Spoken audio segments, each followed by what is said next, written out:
Hello, I'm DFP and welcome to week 9 of NSTL, of playing against the Baltimore Gliscorioles. Yeah, this guy's a very scary team. His Hoopa went 6-0 and gave him the first 6-0 sweep in the league, and that's a threat. Although he did not bring the things I thought he would bring, I completely forgot about Bombasno when I was making this team.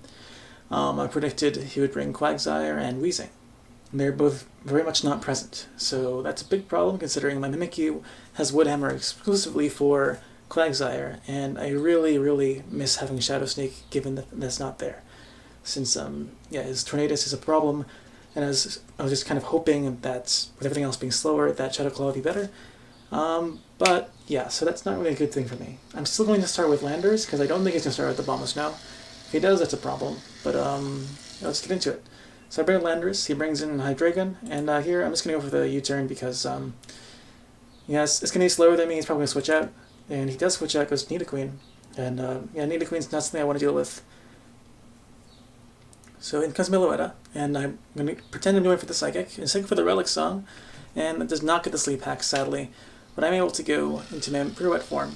And here I debated going for the Close Combat or Return. Return had a very high possibility of killing.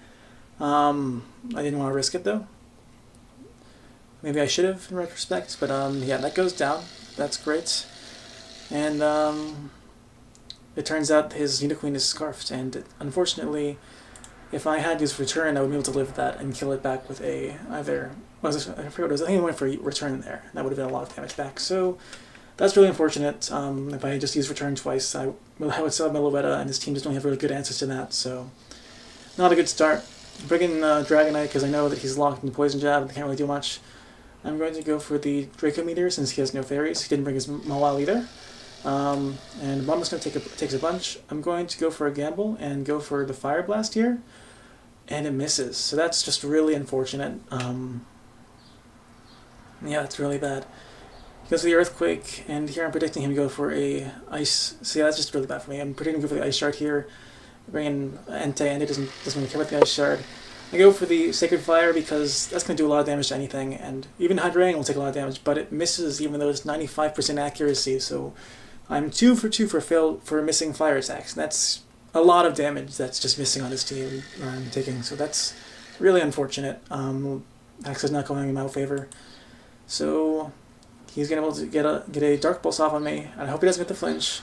Does not. His Sacred Fire does a lot of damage, and you can see that with the burn and the hail, that would have been able to kill him if I was able to land the first one, so that's just very unfortunate for me.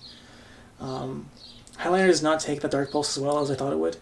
Go for the Wish here, and I'm also going to go for the Protect to play it safe, even though I think there's a very good chance he'll switch out. I just don't want to risk it.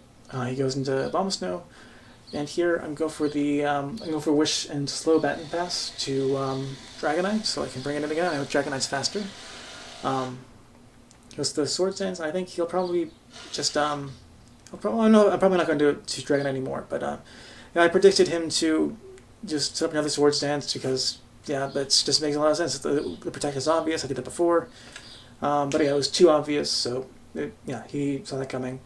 And Woodhammer's able to take out my Vaporeon, and he's at 6%. Recoil does not quite kill him, even though I have a lot of HP. That's unfortunate again. I bring in Dragonite because I have the Extreme Speed, and I was able to take it out without me taking Ice Shard. So, Bombasno's down. Did more damage to me than it should have. At least I think so. And I do Extreme Speed, and it does not do that much to this Nidoqueen at all. So bringing Mimikyu here, I didn't really want to at this point, but I kind of gotta have to. I'm gonna Swords Dance here so I can take out almost everything in his team. Ice Punch does a lot of damage to me. Shadow Claw will kill. And here, if I know that if a Hurricane hits me, it will kill. But it's a 70% accurate move, and who knows, maybe the Hex will balance itself out. But no, it hits me, and I'm down. So here it is, my Landorus versus Tornadus, and here. I was hoping that he was choiced, but even if he's not choiced, I have a very low possibility of surviving this. And if I didn't use U-turn beginning, which did almost nothing anyways, I'd have had like a 50% chance of surviving this. So I don't survive it. And that's going to be the game. I can do a lot of damage. And if I did have Shadow Sneak on the Mimikyu that would have been able to kill at this point, I would have brought this in earlier and Landorus would have been able to clean everything out. But did not bring the Shadow Claw, right? Or did not bring the Shadow Clique. The Shadow Sneak. I removed that for Woodhammer. So, that's unfortunate. The hacks did factor in a bit. But yeah, it was also my bad prep. I predicted that I completely forgot it was a bomb snow, even though I am a team right with Dragonite and Landorus, and that's something that definitely should have that definitely makes more sense come in. But yeah, I'm really surprised that Weezing and Clongstar didn't show up because I really had a lot of plans regarding those. You know what I mean? When you draft a team like that, I can see why. He did prep. I'm not entirely sure why it's Serena, but the rest of it was really good. And that's it from me. TFP out.